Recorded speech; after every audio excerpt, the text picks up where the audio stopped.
Ruto bye. Ruto bye. Aende ama siende? Aende ama siende? Ulisema ati Uhuru alikuwa ameweka killer squad. Ati wewe ukiingia umetoa hiyo killer squad, na kumbe ukitoa killer squad ulireplace na Subaru. Wanatubeba hata siku hizi kwa bunge hatuwezi ongea. Ruto bye. Ruto bye. Aende ama siende? Huyu president ni mtu ambaye tumeongea na yeye, na Raila alisema anataka kitu ambayo inaitwa intergenerational national conclave. Tukuje tupatane kama watu wadogo na watu wakubwa ndio tutengeneze kitu moja 2027. Amekataa ama amekubali? Ruto bye. Ruto bye.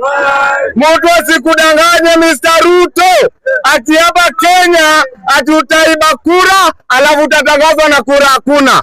Hata ukipata 100,000 votes utatuambia hiyo kura ulipigiwa na nani na wapi? Ruto bye. Ruto bye. Ruto bye. Aende ama siende? Huyu ni president ambaye amesema kwamba yeye amekataa kabisa hata tusikia kwa media. Akasema hii media anataka iue. Akasema sauti ya watu wanyonge na watu vijana anataka aue. Akatuletea cyber crime bill. Akatuletea cyber crime bill against our will. Si ndio? Tumekataa cyber crime bill ama tujakataa? Ruto bye. Ruto bye.